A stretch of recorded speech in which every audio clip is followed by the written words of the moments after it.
So in the last question, at the end of the solution, there was Px is equal to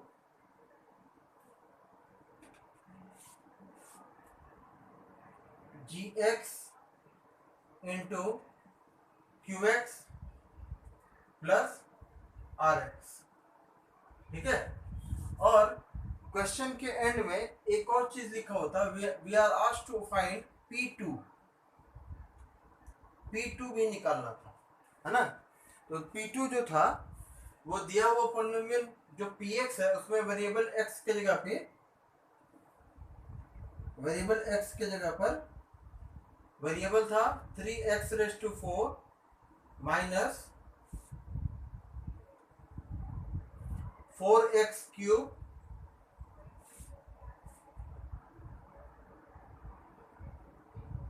minus 3x minus 1। ठीक है, ये दिया हुआ polynomial था। तो P2 निकालना है, मतलब क्या करना है, वेरिएबल के जगह पे जहां जहां पर x है वहां पर 2 वैल्यू रख देंगे, है ना, और net resultant value of the polynomial find out कर लेंगे। तो 2 का एक्सपोनेंट 4 है, तो 2 multiplied by itself 4 number of times is equal to 16। 16 multiplied by 3 is equal to 48। 2 का क्यूब 2 इंटू 2 इंटू 2 8, 4 8 जा 32 माइनस 32, है ना, minus 3 into 2 is equal to 6 and minus 1।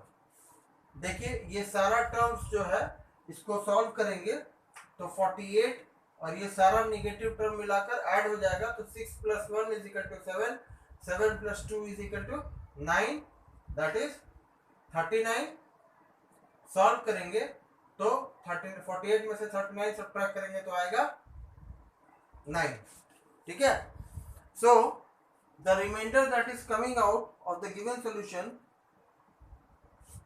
Is equal to 9। और हम भी जब इक्वेशन सॉल्व किए थे तो वहां पर रिमाइंडर लास्ट में कितना आया था, रिमाइंडर आया था 9। ठीक है।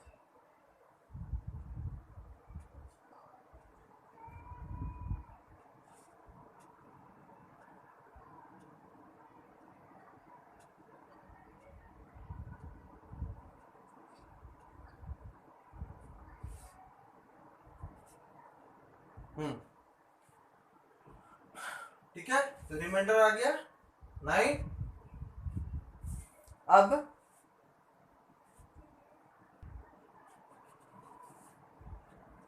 हाँ, जो लास्ट सॉल्व एग्जांपल 1 बनाए हैं, सॉल्व एग्जांपल 1 जो बनाए हैं, है ना, उसमें जो Px था वो तो क्वेश्चन में जो भी दिया हो तो लिखा था। Gx डिवाइजर जो था वो आपके बुक में दिया हुआ है x-2, बट मैंने इससे ना लेकर के x+2 से लेकर सॉल्व कर दिया है। ठीक है। तो सॉल्व करने पर जो रिमाइंडर आया है वो आया है आपको 9 नहीं आकर के कोई दूसरा रिमाइंडर आया है ना। जो भी रिमाइंडर आया है मैं यहाँ पर लिख देता हूँ आपको, मेरे सॉल्यूशन में जो हम सॉल्व किए हैं, क्योंकि डिवाइजर चेंज हो गया। आपके बुक में ये दिया हुआ है हम डिवाइजर x+2 लेके बनाए हैं। ठीक है, मिस्टेक हो गया, उससे फर्क नहीं पड़ता है, क्वेश्चन कुछ भी हो सकता है। ठीक है। तो जो आपका हमारे सॉल्यूशन में जो रिमाइंडर आया है वो रिमाइंडर है आपका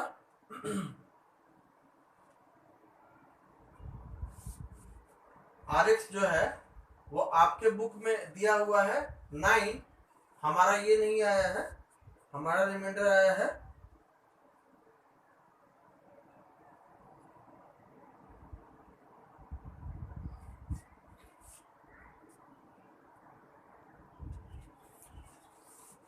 हम जो सॉल्यूशन निकाले हैं उसमें रिमाइंडर आया है 85। ठीक है, तो हमने ये रिमाइंडर ये लिया है, उससे फर्क नहीं पड़ता है, आप डिवाइजर चेंज भी कर सकते हो, उससे फर्क नहीं पड़ता है। हम क्वेश्चन को कैसे सॉल्व करना है वो सॉल्व करने का प्रोसीजर बताए हैं। बुक में आपके डिवाइजर x-2 दिया है, बट हम जो सॉल्यूशन बनाए हैं उसमें मिस्टेक से x+2 ले लिए हैं, उससे कोई दिक्कत नहीं है, प्रोसीजर पूरा सही है। रिमाइंडर बस 9 ना आकर के मेरा रिमाइंडर आया है 85। अब लास्ट में क्वेश्चन लिखा है कंक्लूड, क्या कंक्लूड किए? कंक्लूड ये किए कि when px is divided by gx, है ना, रिमाइंडर rx जो आया है विच इज इक्वल टू 85, है ना, हमारे सोल्यूशन में 85 आया है रिमाइंडर, ठीक है। तो वी कैन से दैट कि रिमाइंडर जो px डिवाइड करने पर gx रिमाइंडर जो 85 आया है, we can say that this remainder is equal to p, यहाँ पर डिवाइजर x प्लस 2 है तो हमारा रिमाइंडर हो जाएगा p माइनस 2, ठीक है। आपको बुक में p2 निकालने के लिए कहा है, हम लोग निकालेंगे p माइनस 2। p माइनस 2 मतलब दिए हुए पॉलिनोमियल px में जब -2 वैल्यू रखेंगे तो सॉल्व करने पर 85 आएगा रिमाइंडर, जो कि हमारे डिवीजन एल्गोरिथम में एक्चुअल डिवीजन करने पर रिमाइंडर हमारा इतना आया है, ठीक है।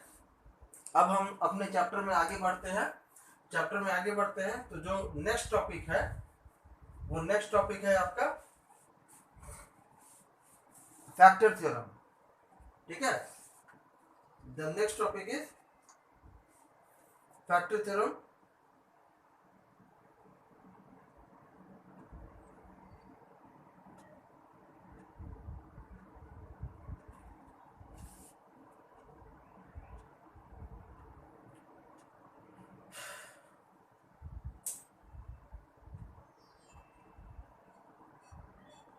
सॉरी, रिमाइंडर थ्योरम, है ना।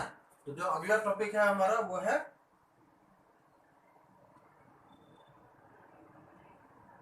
रिमाइंडर थ्योरम, है ना। जो बुक में आपके स्टेटमेंट लिखा हुआ है उस स्टेटमेंट के अनुसार मान लेते हैं कोई एक पॉलिनोमियल है, px, है ना, और एक कोई रियल नंबर है अल्फा, एनी रियल नंबर है अल्फा, ठीक है। तो कह रहा है अगर px कोई पॉलिनोमियल है और रियल नंबर है कोई अल्फा, रियल नंबर का मतलब होता है natural number, whole number, integer, negative integer, positive integer, rational number, ये सारे this all belong to the real number, है ना। तो ये रियल नंबर अगर कोई अल्फा है, तो अगर px एक पॉलिनोमियल है, अल्फा कोई रियल नंबर है, देन p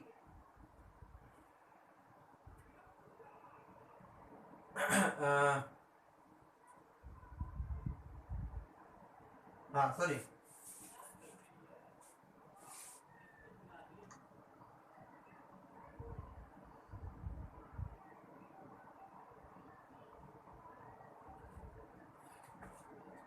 है ना। तो इसमें रियल नंबर है कोई अल्फा, तो कह रहा है ये अल्फा रियल नंबर ऐसा है कि अगर x माइनस अल्फा से इस px को डिवाइड करें, है ना, डिवाइड करें, that means px when divided by x minus alpha, then remainder will be equal to p alpha, है ना। अब जो स्टेटमेंट लिखा हुआ है उसमें कह रहा है px एक कोई पॉलिनोमियल है जिसका डिग्री 1 या उससे ज्यादा है। ऐसा क्यों लिखा है? डिग्री जो है इस दिए हुए पॉलिनोमियल px का 1 या उससे ज्यादा क्यों होना चाहिए? क्योंकि देखिए जो डिवाइजर है x माइनस अल्फा, जो डिवाइजर है उसका डिग्री कितना है? ये x माइनस अल्फा जो डिवाइजर है, ये इसका डिग्री कितना है? इसका डिग्री यहाँ पे एक्सपोनेंट वेरिएबल का कितना है? कुछ नहीं है, मतलब 1 है। तो इस पॉलिनोमियल का डिग्री कितना हुआ? डिग्री इज इक्वल टू 1, ठीक है। तो क्योंकि डिवाइजर का डिग्री 1 है, तो px जो कि डिविडेंड है, यहाँ पर जो स्टेटमेंट लिखा हुआ है, उसमें क्या px जो है वो डिविडेंड है और x माइनस अल्फा जो है वो एक डिवाइजर है, ठीक है। तो x माइनस अल्फा को डिवाइड करना है और px को डिवाइड होना है। तो अब ये तो डिवाइड तभी ना होगा जब डिविडेंड का डिग्री डिवाइजर के डिग्री के बराबर हो या उससे ज्यादा हो। इसीलिए देखिए स्टेटमेंट में लिखा हुआ है कि if px be a polynomial of degree 1 और मोर and alpha be any real number such that if px is divided by x minus alpha then remainder is equal to p alpha। ठीक है, इसका मतलब देखिए क्या हुआ कि px अगर कोई पॉलिनोमियल है, फॉर एग्जांपल हम यहाँ पे लिखते हैं x square plus 3x minus 5, एक पॉलिनोमियल है, इसका डिग्री कितना है, इसका डिग्री कितना है, इसका डिग्री है 2। देखिए वेरिएबल का मैक्सिमम एक्सपोनेंट कितना है 2, तो इस पॉलिनोमियल का डिग्री कितना हुआ 2। अब ये अगर किसी पॉलिनोमियल से डिवाइड होगा तो ये डिवीजन तभी पॉसिबल है, इसको डिवाइड होना है, ये डिविडेंड है, और जिसको डिवाइड करना है डिवाइजर, उसका डिग्री इससे कम होना चाहिए या इसके बराबर होना चाहिए, तभी वो उसको डिवाइड कर पाएगा, है ना। इसके बराबर हो या इससे कम हो तभी जो डिवाइजर है वो इसको डिवाइड कर पाएगा। अब अगर मान लीजिए हम यहाँ पे लिख दें x cube plus 2x minus 2x square minus 3x plus 10, तो ये जो है इसका डिग्री कितना हो गया, इसका डिग्री हो गया 3। अब जिसको डिवाइड होना है, जिसको डिवाइड होना है उसको डिग्री 2 है, जिसको डिवाइड करना है उसका डिग्री 3 है, ये पॉसिबल नहीं है। बात समझ में आ गया?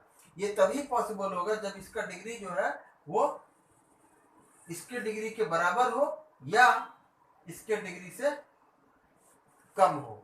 2 या उससे कम होगा तभी इस डिवाइजर से ये पॉलिनोमियल डिवाइड होगा। ठीक है, तो ऐसे केस में अगर मान लीजिए कोई दो पॉलिनोमियल है जिसमें एक को डिवाइड होना है, एक डिविडेंड है, और एक को डिवाइड करना है जो कि डिवाइजर है, तो this division algorithm is only possible when the degree of dividend is more than the divisor और equivalent to the degree of divisor. बात समझ में आया? जिसको डिवाइड होना है उसका डिग्री डिवाइजर के डिग्री के बराबर होना चाहिए या उससे ज्यादा होना चाहिए, तभी डिवीजन एल्गोरिथम पॉसिबल है या पॉलिनोमियल्स का डिवीजन पॉसिबल है। ठीक है, तो ऐसे केस में जो रिमाइंडर होगा वो रिमाइंडर होगा पी अल्फा। फॉर एग्जांपल मान लीजिए कोई एक डिवाइजर है x माइनस 2, ठीक है, तो इस डिवाइजर का जो रिमाइंडर हो जाएगा वो हो जाएगा p2। ठीक है, मान लीजिए कोई डिवाइजर है y प्लस 5, पॉलिनोमियल py है ना, और इसको डिवाइड करना है इस डिवाइजर से, तो अगर ये डिवाइजर है तो रिमाइंडर हो जाएगा, इस दोनों के डिवीजन का रिमाइंडर हो जाएगा p माइनस 5। मतलब ये जो टर्म होगा ना, ये जो टर्म होगा है ना, वेरिएबल के साथ जो टर्म होगा उसका साइन चेंज होकर यहाँ पे जो रखेंगे वही उस डिवीजन एल्गोरिथम का रिमाइंडर होगा। बात समझ में आया? तो अकॉर्डिंग टू रिमाइंडर थ्योरम एक हम एग्जांपल यहाँ पे लिख देते हैं, एक एग्जांपल जो कि आपकी बुक में दिया हुआ है वही एग्जांपल ले लेते हैं। ठीक है, जो एग्जांपल लेंगे उसमें देखिए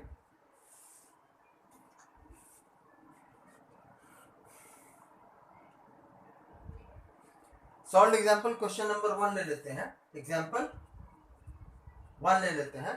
ठीक है, इसमें पॉलिनोमियल जो px है वो दिया हुआ है आपको x raise to 4 plus 2x cube minus 3x square plus x minus 1, और जिससे डिवाइड करना है डिवाइजर gx वो दिया हुआ है आपको x माइनस 2। ठीक है, तो देखिए यहां पर इसका डिग्री कितना है, इसका डिग्री है 1, और जिसको डिवाइड होना है डिवाइजर, इसका डिग्री कितना है, इसका डिग्री है 4। जो 4 है ये 1 से ये जो है ना, ये बड़ा है। ठीक है, ये डिग्री जो है डिविडेंड का जिसको डिवाइड होना है और जिसको डिवाइड करना है उसके डिग्री में देखिए अंतर दिख रहा है कि डिविडेंड का डिग्री डिवाइजर के डिग्री से ज्यादा है। तो ऐसे केस में जो रिमाइंडर होगा वो हो जाएगा आपको यहाँ पे दिया हुआ है, क्या बोले थे कि इसका साइन जो है वो ऑपोजिट कर देंगे। यहाँ पे साइन जो है डिवाइजर का, वेरिएबल के अलावा जो डिवाइजर है उसमें कांस्टेंट टर्म जो है उसका साइन माइनस है, तो रिमाइंडर निकालने के लिए माइनस साइन चेंज करके P2 लिख देंगे और रिमाइंडर निकाल लेंगे। तो रिमाइंडर निकालने के लिए P2 की है, मतलब दिए हुए पॉलिनोमियल वेरिएबल x में है, वहां पे जहां जहां पर वेरिएबल है वहां पर वेरिएबल x के जगह पर 2 वैल्यू रख देंगे। तो exact remainder without actual division we can find out,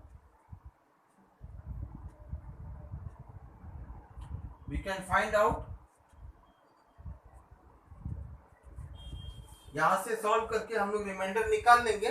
लेकिन जो रिमाइंडर आया है वो बगैर डिवाइड किया हुआ है। इसके पहले जो हम पढ़े थे उसमें क्या किए थे, एक्चुअल डिवीजन करना पड़ा था, डिविडेंड को डिवाइजर से डिवाइड किए थे तब रिमाइंडर निकला था। बात समझ आ रहा है? यहाँ पे क्या है, इस थ्योरम को इस्तेमाल करके we can find out the division of remainder of a division in which a higher degree polynomial is divided by a lesser or equivalent degree polynomial and we can find out the remainder। जो reminder है वो हम निकाल सकते हैं without actual division, बगैर divide किए हुए। हम किसी पॉलिनोमियल को जब किसी दूसरे पॉलिनोमियल से डिवाइड करते हैं तो रिमाइंडर निकलता है ना, जो इसके पहले वाले सेशन में हम लोग डिवाइड करके निकाले थे। तो बगैर डिवाइड किए हुए भी किसी डिवीजन पॉलिनोमियल्स के डिवीजन का हम रिमाइंडर फाइंड आउट कर सकते हैं। अगर हमको डिवाइजर पता हो और डिविडेंड पता हो तो we can find out the remainder by using remainder theorem. यहाँ पे इसको सॉल्व करेंगे तो 2 का एक्सपोनेंट है 4 हो जाएगा, 2 to 4 to 8 to 16 plus 8 into 2 16 minus 2 का एक्सपोनेंट 2 है मतलब 4, 4 3 12 माइनस प्लस 2 माइनस 1। इसको सॉल्व करेंगे तो 16 प्लस 16 32, 32 प्लस 2 34 है ना, माइनस 12 माइनस 1 हो गया 13 which is equal to 21। Remainder निकल गया। एक बार चेक करके देख लेते हैं कि जो रिमाइंडर हम लोग निकाले हैं वो रिमाइंडर उतना ही आया है कि नहीं। बिल्कुल यस, करेक्ट आया है ना। बट ये रिमाइंडर निकालने के लिए क्या हम इन दोनों के बीच में डिवीजन किए हैं? नहीं किए हैं, है ना। तो अगर हमको कोई डिवाइजर पता है और उसका कोरस्पॉन्डिंग डिविडेंड पता है, then without actual division we can find out the remainder of the given division without actual division by using this theorem। यहाँ पर कंसेप्ट क्या निकला? कंसेप्ट ये निकला कि px नाम का कोई पॉलिनोमियल है, अगर उसको gx नाम के पॉलिनोमियल से डिवाइड करते हैं, है ना, तो रिमाइंडर जो है वो टर्म होगा। जैसे अभी आपको ऊपर में लिखा होता है ना कि पॉलिनोमियल px है, रियल नंबर है अल्फा, और अगर x माइनस अल्फा डिविडेंड है, x माइनस अल्फा डिविडेंड है, तो जो इस डिवीजन का रिमाइंडर होगा वो क्या हो जाएगा, p अल्फा हो जाएगा। बात समझ आया?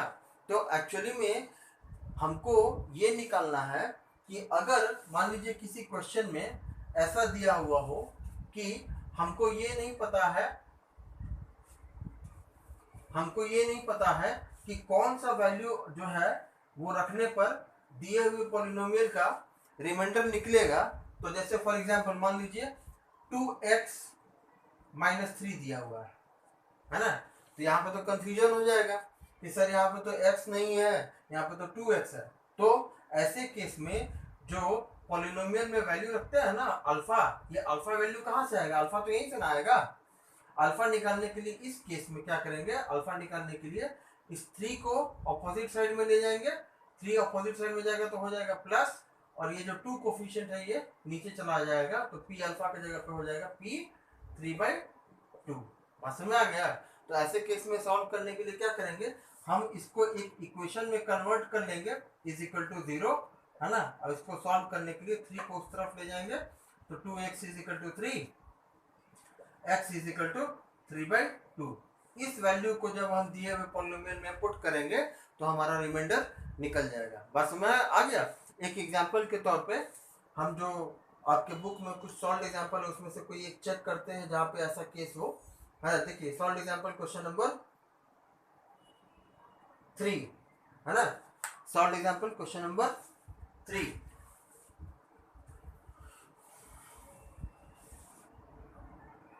आपके बुक में जो दिया हुआ है एग्जाम्पल 3। एग्जाम्पल 3 में जो px है वो px दिया हुआ है आपको 4x³ minus 12x² plus 14x minus 3। ठीक है, और जो डिवाइजर gx दिया हुआ है वो दिया हुआ है आपको 2x माइनस 1। तो बोलेंगे सर ऐसे केस में x माइनस अल्फा के फॉर्म में तो नहीं है, ये अल्फा तो यहाँ पे क्लियर नहीं पता चल रहा है कि इसमें जो है वो अल्फा क्या होगा, ये हमको पता नहीं है। ठीक है, तो ऐसे केस में क्या करेंगे, हम एक इक्वेशन बनाएंगे जो दिया हुआ डिवाइजर है इक्वल टू 0 पुट करेंगे, इक्वल टू 0 पुट करेंगे। जो डिवाइजर, जिस डिवाइजर से ही ना हमको अल्फा निकलना है, जो अल्फा निकलना है ताकि इस पॉलिनोमियल में अल्फा का वैल्यू रख करके हम रिमाइंडर निकाल पाए। ऐसा करने के लिए हमको अल्फा का वैल्यू पता होना चाहिए। तो ऐसे केस में तो x माइनस अल्फा के फॉर्म में नहीं है, यहाँ पे तो 2x माइनस अल्फा है। ठीक है, तो ऐसे केस में क्या करेंगे, जो डिवाइजर है उसको इक्वल टू 0 इक्वेट करेंगे और इसको सॉल्व कर लेंगे। 2x इज इक्वल टू 1, यहाँ पे x इज इक्वल टू 1/2। अब इस वैल्यू को हम जब ये x is equal to 1/2 value को पुट करेंगे इस पॉलिनोमियल px में, मतलब p 1/2 निकालेंगे तो हमारा रिमाइंडर निकल जाएगा। p 1/2 करने का मतलब क्या है, दिया हुआ पॉलिनोमियल में वेरिएबल x के जगह पे हर एक जगह पे 1/2 वैल्यू पुट करेंगे तो 4x³ है, मतलब 1/2 का क्यूब माइनस 12 1/2 का स्क्वायर प्लस 14 इंटू 1/2 माइनस 3। इसको सॉल्व करेंगे तो 4/8 माइनस यहाँ पे 1/2 का स्क्वायर करेंगे तो आएगा 12/4 प्लस 14, ये 2 से 7 टाइम्स में कट जाएगा तो यहाँ पे 14 ना लिख करके लिखेंगे 7 माइनस 3। 4 2 जा 8, 4 3 जा 12। नीचे देखिए सबका जो डिनोमिनेटर है उसका कॉमन डिनोमिनेटर ले लेंगे 2, कॉमन डिनोमिनेटर ले लेंगे 2। यहाँ पे हो गया 1, यहाँ पे डिनोमिनेटर 1 है तो 1 2 जा 2, 2 3 जा 6, है ना,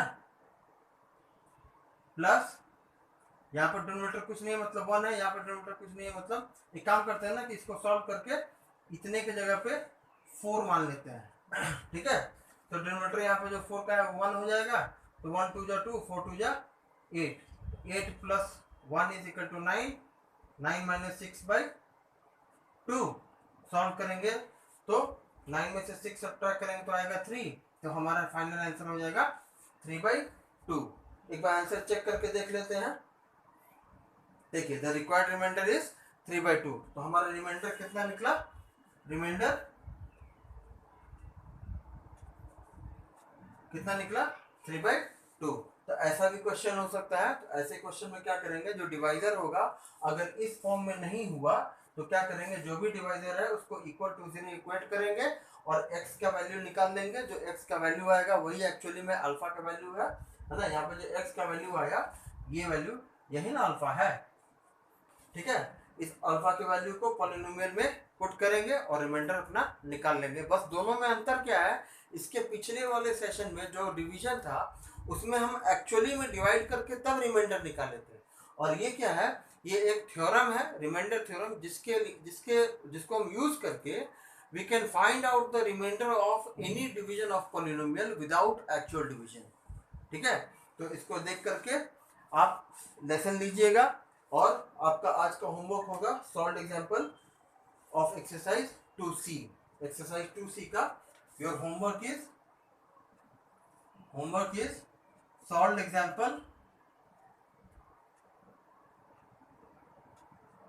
एग्जांपल्स ऑफ एक्सरसाइज 2C। ठीक है, ये आपका होमवर्क है, इसको सॉल्व करिएगा। जो भी क्वेश्चन होगा, अगर कोई क्वेश्चन पूछना होगा, टोटल मिला के आपका 8 क्वेश्चन है। पहले सॉल्व एग्जांपल को बना लेंगे, फिर एक्सरसाइज के क्वेश्चन के ऊपर डिस्कशन करेंगे। ठीक है, आपका दोनों पार्ट कंप्लीट हो गया, डिवीजन एल्गोरिथम भी कंप्लीट हो गया और रिमाइंडर थ्योरम भी कंप्लीट हो गया। ठीक है। खाली जो स्टेटमेंट लिखा हुआ है, स्टेटमेंट तो आपके बुक में लिखा हुआ है, मेरा पर्पस था बस उसको समझाना कि हम कैसे समझेंगे कि डिग्री का क्या लेना देना है रिमाइंडर थ्योरम में, क्यों जो डिवाइजर का है उसका डिग्री डिविडेंड के डिग्री से कम होना चाहिए, अल्फा का क्या रोल है, अल्फा अगर एक्स माइनस अल्फा के फॉर्म में डिवाइजर नहीं हुआ तब क्वेश्चन को कैसे सॉल्व करेंगे। इस तरह का क्वेश्चन आपको सॉल्व एग्जाम्पल में भी दिया हुआ है। आप सारा सॉल्व एग्जाम्पल बनाइएगा, कोई क्वेश्चन अगर नहीं बनेगा या कोई क्वेश्चन में डाउट होगा, बनाया हुआ क्वेश्चन में अगर आपको नहीं समझ में आ रहा होगा तो उस क्वेश्चन का नंबर, पेज नंबर हमको लिख के सेंड कर दीजिएगा, हम आपको अगले क्लास के एक्सप्लेनेशन में उसको एक्सप्लेन कर देंगे, ठीक है। और सॉल्व एग्जाम्पल बनाने के बाद ही हम एक्सरसाइज 2C की ओर मूव करेंगे। आज का होमवर्क आपका सॉल्व एग्जाम्पल, जो एक्सरसाइज 2C के पहले सॉल्व एग्जाम्पल है वही आपका आज का होमवर्क है, उसको कंप्लीट करिएगा। बाकी कल मिलते हैं कल के सेशन में, ठीक है। Thank you.